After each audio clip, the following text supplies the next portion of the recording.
Hi friends, welcome to Shaloni's Last Kitchen. നമ്മൾ അന്ന് അപ്പത്തിന് ഒരു കറി ചെയ്യാൻ പോവുകയാണ്. ബീഫ് കറിയാണ്. നമുക്ക് അത് എങ്ങനെ ചെയ്യണമെന്ന് നോക്കാം. ആവശ്യമായ ഇൻഗ്രീഡിയൻസ് നോക്കാം. കുരുമുളക് 1 സ്പൂൺ,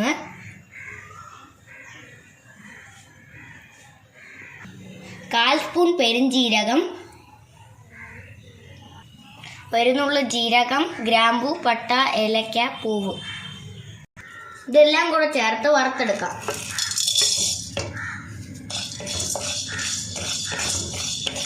അര കിലോ ബീഫ് നമ്മൾ അവിച്ചെടുത്തിട്ടുണ്ട്. നമ്മളിവിടെ പച്ചമുളക് കൂടുതലാണ് എടുത്തിരിക്കുന്നത് സ്പൈസസിന് വേണ്ടി. കൊച്ചുള്ളി, കരിവേപ്പില, ഇഞ്ചി, വെളുത്തുള്ളി, മല്ലിയില.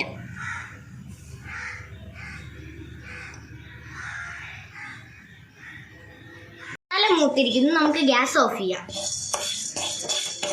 തണുക്കാനെ നമുക്ക് വേറൊരു പാത്രത്തിലോട്ട് മാറ്റി വയ്ക്കാം. നമുക്ക് ആദ്യം ഇതൊന്ന് ചതച്ചെടുക്കാം. കൊച്ചുള്ളി,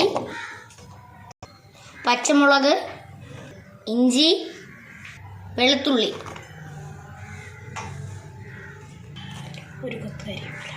ഒരു കൊത്ത് കരിവേപ്പില.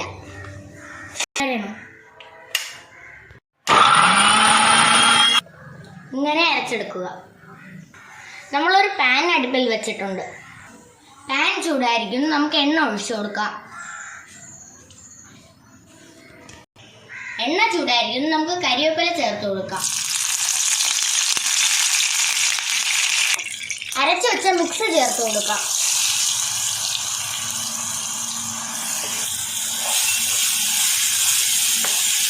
നമുക്കിത് നന്നായിട്ട് മൂപ്പിച്ചെടുക്കാം.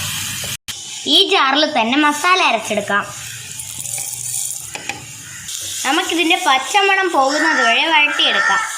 പൊടിച്ചു വെച്ച മസാല ചേർത്ത് കൊടുക്കാം. നമുക്കിത് മിക്സ് ചെയ്ത് കൊടുക്കാം. ഇതിലോട്ട് ഒരു ഉരുളക്കിഴങ്ങും ഒരു ക്യാരറ്റും ചേർത്ത് കൊടുക്കാം. പകുതി തക്കാളി ചേർത്ത് കൊടുക്കാം. തക്കാളി ചേർത്ത് കൊടുക്കാം. നമുക്കിതിലോട്ട് അവിച്ചു വെച്ച ബീഫ് ചേർത്ത് കൊടുക്കാം.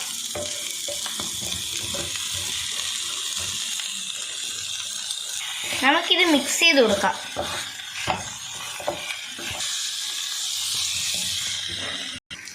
നമുക്കിതിലോട്ട് 2 വെട്ടി വെച്ച പച്ചമുളക് ചേർത്ത് കൊടുക്കാം.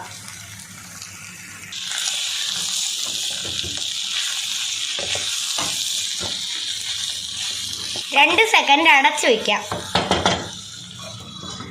നമുക്കിത് തുറന്ന് ഇളക്കി കൊടുക്കാം.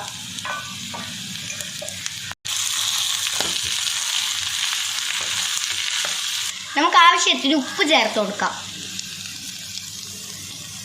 മിക്സ് ചെയ്യാം.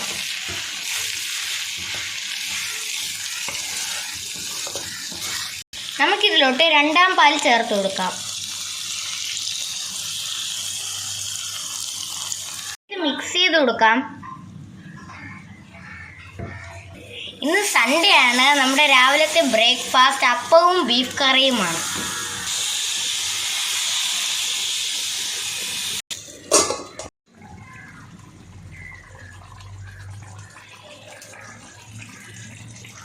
നമ്മുടെ കറി റെഡി ആയിരിക്കും. നമുക്ക് ഇതിലോട്ട് മല്ലിയിലയും കരിവേപ്പിലയും ചേർത്ത് കൊടുക്കാം.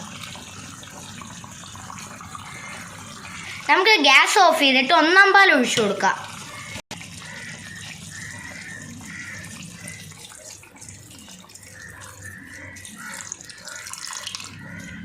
കറി റെഡി ആയിരിക്കുന്നു. എല്ലാവരും വീട്ടിൽ ട്രൈ ചെയ്ത് നോക്കുക. ലൈക്ക് ചെയ്യുക, ഷെയർ ചെയ്യുക, സബ്സ്ക്രൈബ് ചെയ്യുക, കമൻറ്റ് ചെയ്യുക. ഇനി നമുക്കിത് കഴിക്കാം.